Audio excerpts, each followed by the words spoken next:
Alright.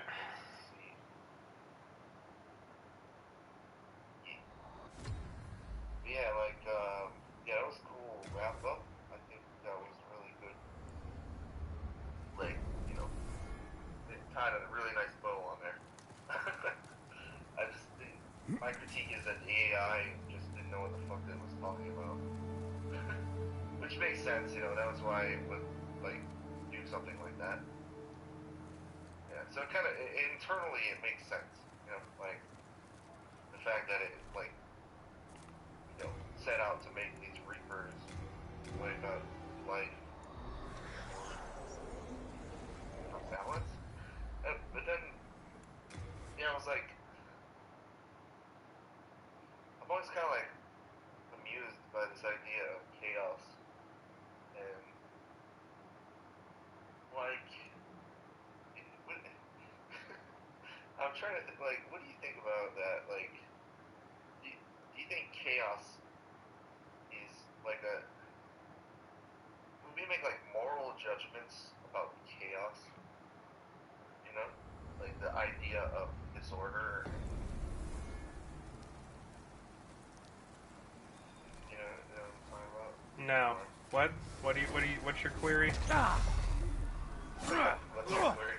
Um, like, so the concept of chaos, like the way that the AI was describing it, it's kind of, it's what we call a normative concept, meaning, like, you know, you're talking about, like, what ought to be, right? Like, um, and in this case, it's saying that the AI child is saying that it wants to control chaos or mitigate chaos, right? Like, make it less chaotic, I guess.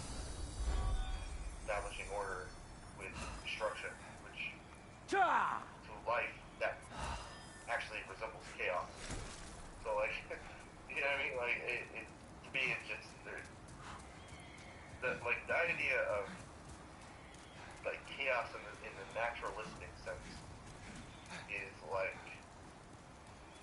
there's a lot of ways to define chaos, especially in science. My question is, like, do you think we could moralize chaos? Yeah. As in, like, think of it as, like, acts of God, quote unquote, like natural disasters and things like that. Does it make any sense to moralize these things? No. In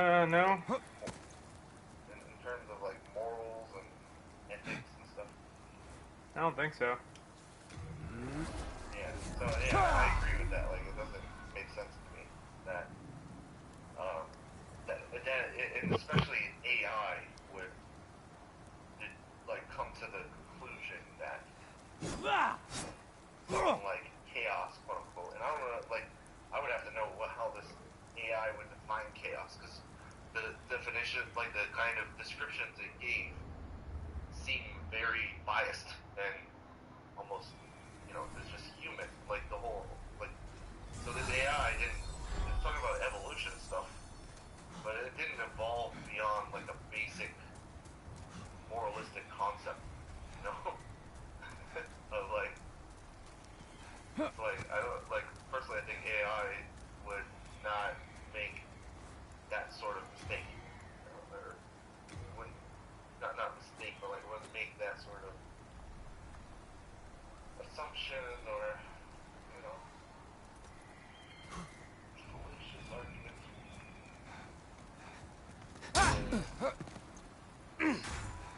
What's going on, man? Are you, like... I haven't played. I can't believe there's invasions. I guess more people got PS5s. I'm actually pretty excited. Oh. I guess I'm good. Maybe I have to go on your page. I know I am on your page. Oh, you're not seeing this? Oh, hold on. I think it just popped up. Okay, I got it now. Yeah, I'm seeing it. I don't know how I'm gonna beat this guy. I gotta backstab him. Oh, okay. Sir Geronimo. I don't know how he's got. I got spelled it because it's like, yeah, double entendre.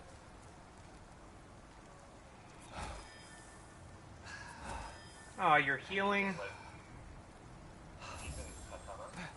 Yeah, this is Ricky Maru's build. Oh, cool. Oh, yeah, yeah. White guy. Yep.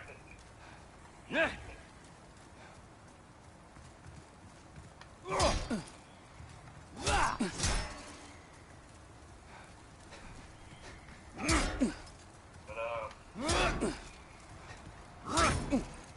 You gotta be running out of endurance, right?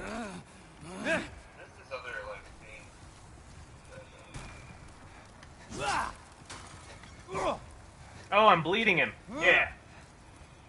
I like this guy.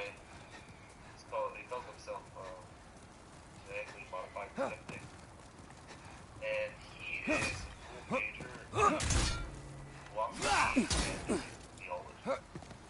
And he's an atheist, but he does this to kind of, I guess, he wants to hone his skills on in debating these things. Damn it. Yeah. But but like he Oh, I deserve that. Yep. he's like lag sliding around. Like you can see your window. Anyway, yeah, so he often makes things like people kind of call him out, and he often makes a lot of and I just like comment on this one of his videos where he's talking about like how people use fallacies incorrectly. Then he goes on to say that like one of the most amateurish mistakes was like it's an informal like the Strauss fallacy is an informal fallacy. So it's not even really a fallacy. And I'm like, that is not what an informal fallacy means. Like, I know we have that term informal meaning like an informal thing is usually, so he actually committed the equivocation fallacy by doing that. And, what we mean by like informal fallacy is formal logic and informal logic, right? So formal logic would be expressing logic in the syllogistic forms with symbols, and that's where it gets its name. So it looks like math equations, and then informal logic is when you're describing. When we're talking about like informal fallacies, we mean that we're describing a situation where it's fallacious, not simply because of the formal issues. Like there are formal problems that actually are contained within informal logic. So like, okay, so I was like, okay, let's not make that mistake. So like, cause you learn in a very basic logic class that like 101, you learn that like these kinds of fallacies are steeped in formal fallacies, right? So like you're tempted to think that the fallacy, the small man fallacy, that is because it's called an informal fallacy. That therefore you can't express how fallacious in formal logic. But that is not right at all. You can express how it's not right in formal logic in several ways.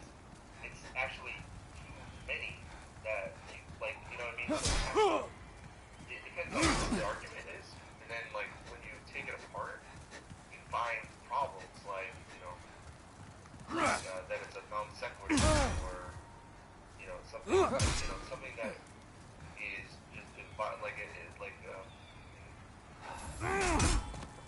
denying the antecedent or denying the consequence or something like that. So these kinds of fallacies come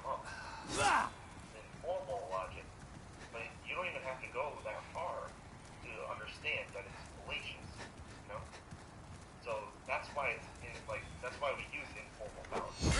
Yeah. So you don't have to break it down into symbology to understand that it's fallacious.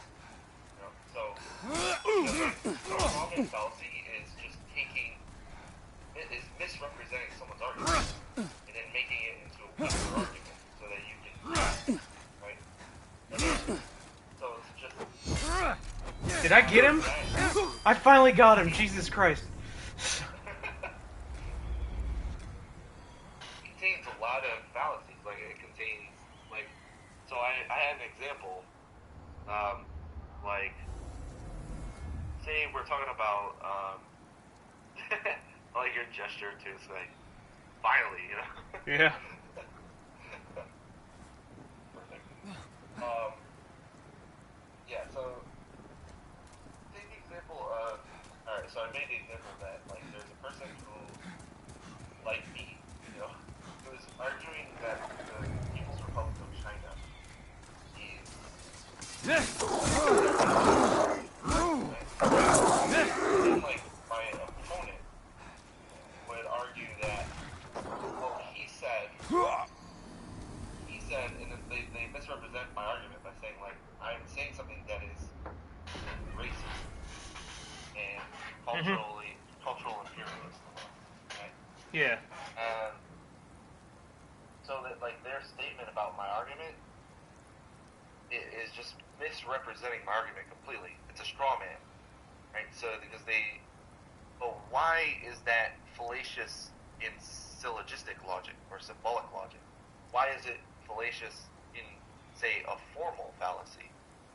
Well, because they are denying the antecedent. They're denying the antecedent. So they're denying the antecedent, meaning that they're taking like, if he says this and this, if he says a statement that attacks an ethnic group, then he is racist, right? And then it's like my opponent is saying that he attacked an ethnic group, therefore he is racist. Well, that's non sequitur because, like, I can negate that is not what I said. You know, so that assertion is negated. So in symbolic logic, that means it's a non sequitur fallacy, right? But that's just one example. That shows you how the strawman fallacy is still a fallacy even in symbolic logic. Okay. So like, so like he's a philosophy major, and he made this fatal mistake, and I'm like, this can't like, come on, man, like he has a huge audience, and I'm like, but I don't know, it's not fair how like, let's not. It's not fair how he like garnered such a large audience. And so at this point, people are just going to be liable to just side with his mistakes. Haha, another win. Yeah. Yeah. So what's grinding your gears about this guy? That he's got these degrees and he's fucking stupid? Or? Actually, well, academically speaking, he's not any more higher up that ladder than I am. But not that. So you just like took it into this like competition place that I'm not going in. Okay, so I was under the assumption that he upsets you. That's why you were talking about it. Yeah. Well, no, it's not like he upset me. It's just like I noticed that he made a mistake like that. You know. Yeah. Like a very amateurish mistake. Okay, so there's nothing upsetting you about it. You just wanted to talk about how he made that mistake. Yeah, pretty much. But Okay. Also, I think it's into like discussion about morality. Clearly, misrepresenting someone with a straw man argument is, that's dishonest debating, right? And yeah, like so, his mistake got to me, but not because I am some sort of competitive. I don't view him as a competitor or something like that. Okay, so you're saying it did upset you a little bit. I would say that so I didn't get to that point until I started thinking about how other people would side with him. Yeah. As far as, so there's a bigger thing. There's a bigger picture there. I know. I just felt like, if it did upset you at all, you just said it didn't, and then you tried to kind of put words in my mouth when you were like. No. So I was like, dude, come on! I was just trying to joke around, and then you're like, well, that. I just wanted to point out that thing was just one. That was just something that came into my sort of radar, Mm-hmm. that I thought would be a good start for talking about morality and stuff. Oh, okay. And the only reason that I started talking about, the only time that I felt sort of irritation was when I started to think about how he's gonna continue making these sort of mistakes, but then he has such a large audience. I'm saying that Are you it's not fair that someone can't point. This has been a thing with me for months, man, and I've been talking about that. Is it like giant miseducation campaigns? No, it's that. No, it's the group herd mentality thing. Oh. Right? So that's a thing that I've been railing against for a while. That's because of what's wrong. It's as far as talking about debates on ethics and stuff. Yeah. So when I earlier when I was talking about having discussions on ethics and debating, it's really hard to talk about that kind of stuff without sounding to someone like you're being annoyed or are combative. Yeah. I'm not trying to be combative or anything. I'm trying to Fuck! have a discussion. Yeah. Okay. My bad. I was just trying to be a little sarcastic. Oh, damn! I just got killed before I could boost. Yeah. I was just trying to be sarcastic about it. But if you're not upset, that's cool. But No, I mean, if I'm to be honest, the thing that if I think about it too much, it would grind my gears. That the unfairness of group mentality would grind my gears, right? But I am not. I don't think genetically modified skeptic. I don't think he is a bad person or dishonest or anything like that. I just think sometimes he makes really amateurish mistakes and he's not getting caught. You know what I mean? He's not. All I'm saying is he could do better, and I think that it would be a benefit to everyone because I'm part of his audience, and I think so we're all subscribers, and he's disseminating this information, giving us some food for thought, and so I just the way that I think is just that I want everyone to improve and evolve together. A high tide floats all boats. So I'm not trying to take him down at all. That's a cool saying. I'm not. Yeah. Well, that's what you know what I mean. I really believe that. I think that if we all have the same, not the same, but we all support each other and have the same resources and access to education, we would all benefit. But instead, it wouldn't be anything. So, but yeah, I like to think about him because he. I would love to talk about him because he says a lot of stuff that I disagree with, and that's not to say that I'm rivaling him or anything. It's just when I'm competing with it. We're competing ideas, I guess, but it doesn't mean I want. So if he's saying something like, that I'm angry at him, I'm not. if he's saying something No, that's he's awesome. obviously wrong, like, how did he... Is there a way to, like, try to think, like, the way he does to figure out where he was wrong, so to make it easier to try to prove him wrong, so he stops being wrong? I guess. It's hard for, like, I think you would have to build up, like, some kind of, almost like a character profile of him or something, you know? It would have to, yeah, I would need, like, a book or something that he has written.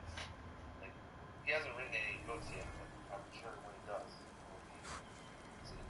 that's a lot easier to approach, because the laid out in structured or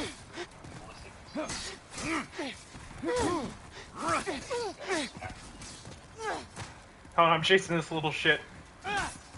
Yeah, I got her! Red Phantom Dance! Red Phantom Dance for the shit!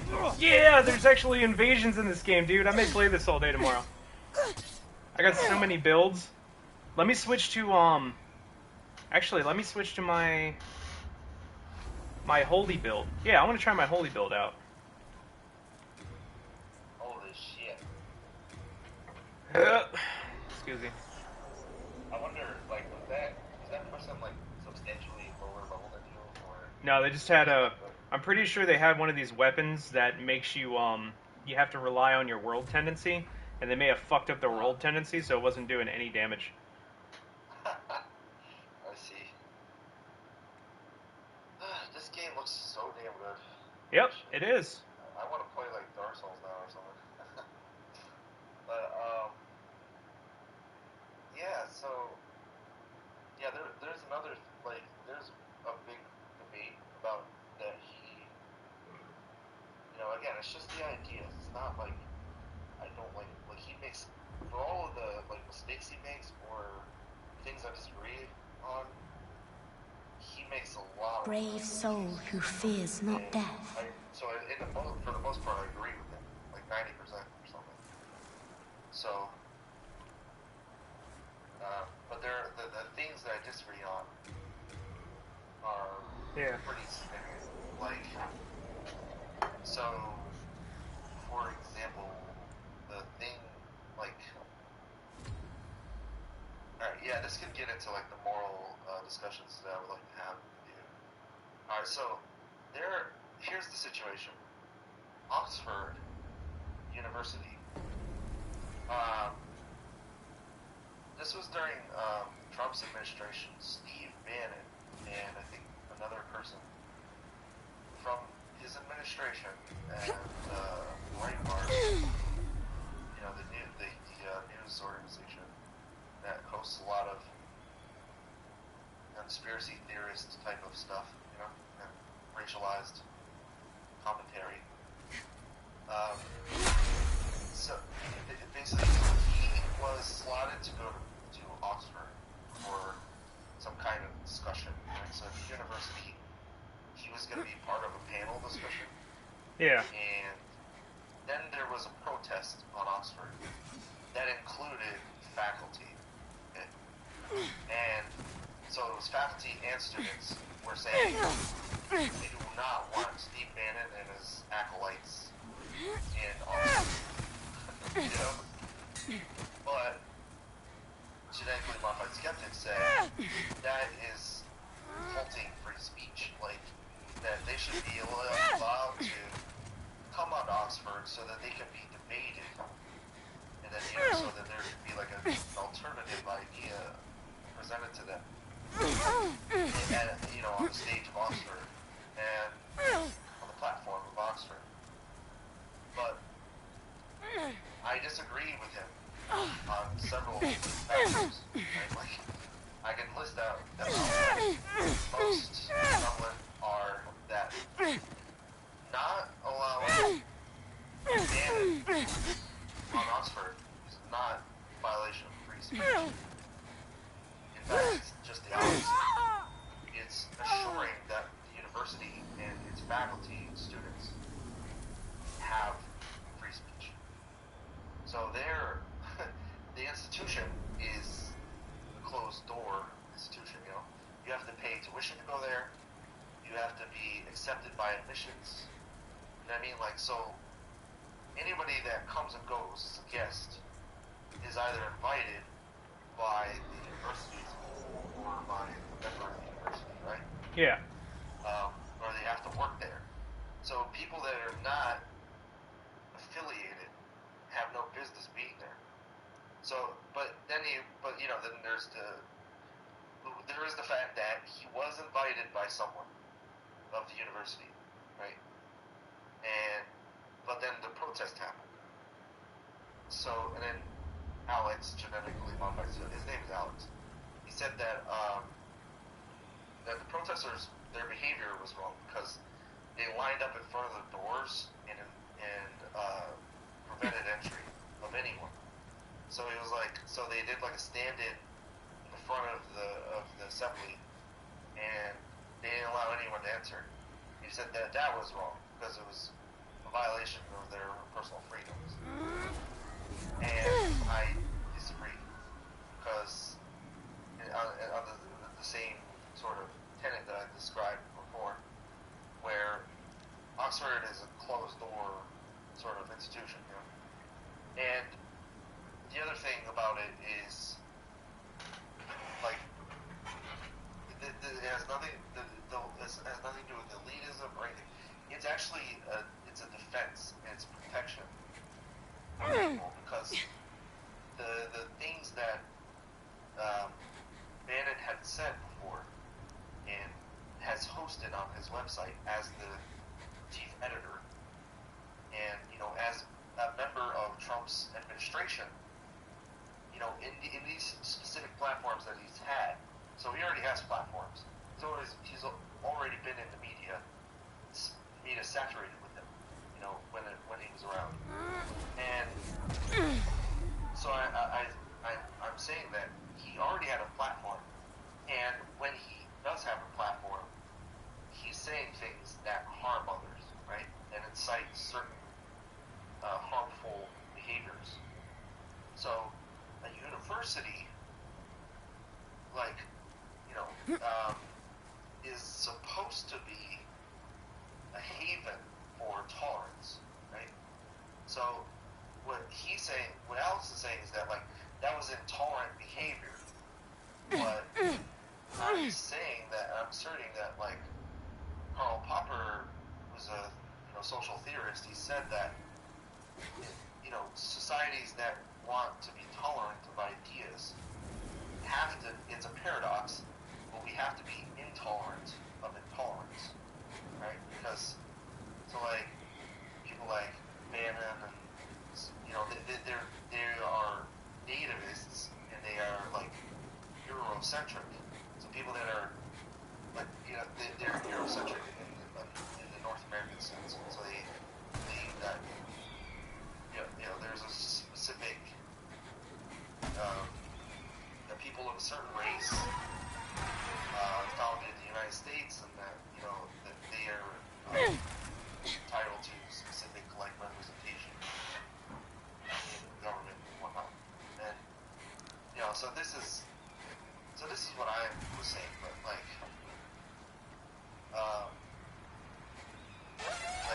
are you picking up what I'm putting down, or are you kind of Yeah. it's a whole thing? I'm trying to pay attention. Yeah. Well, I think I'm picking up what you're putting down. So the moral, so you think it's my stance on something like that is moral, or Hold on. moral? Do you think that it We're about to. indicative of some other? We're probably about to talk for a while. I just want to try to find this asshole. I don't know where he is. Is your door hinge? Is that sword actually a door hinge? No, it's Dragon Bone Smasher. It's just a big ass blunt thing that was made by some blacksmith. Have you seen this character before? Live, Laugh, Love? She's my Karen. Yeah, I've seen Okay. it, yeah. Fuck is this guy? Is he waiting right before? I think he's waiting right before the boss door, just to be a dick and walk through by the time I get there.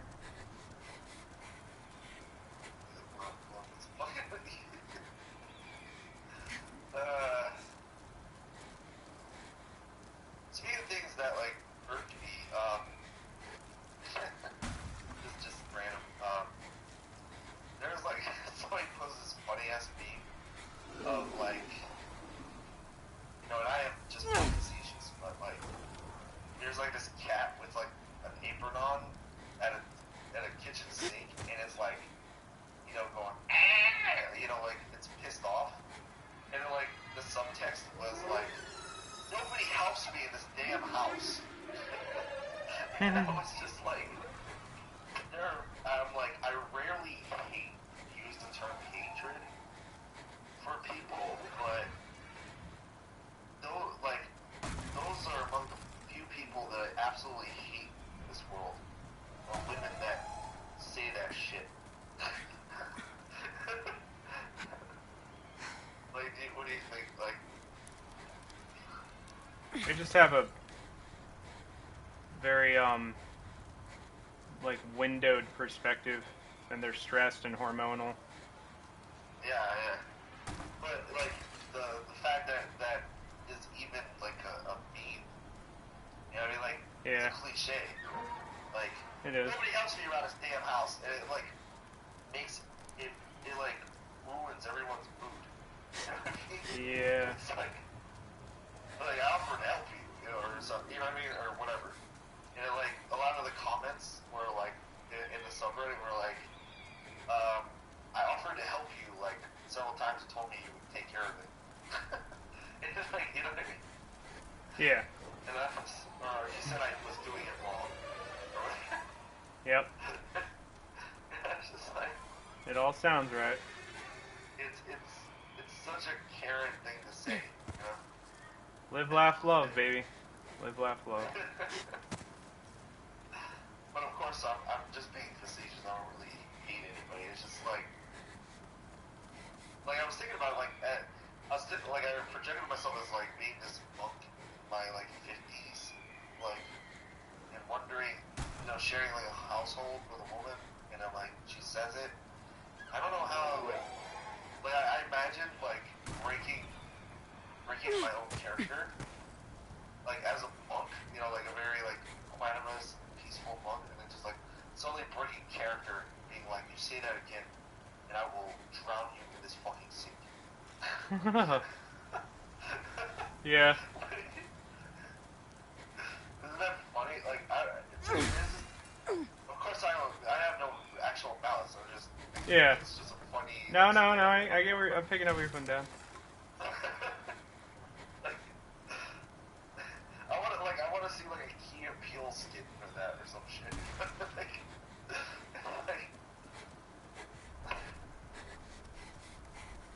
I'm about to leave. This is boring. This person's hiding. yeah, I would leave. Fuck that. It's a waste of time. I'm just gonna jump off the edge. Like, you know what? I don't need to kill you. I'll kill myself, bitch. I'm a fucking.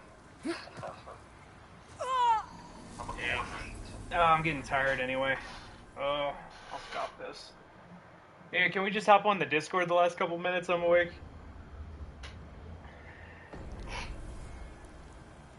Really? Yeah, of course. Okay, thanks. Stop this.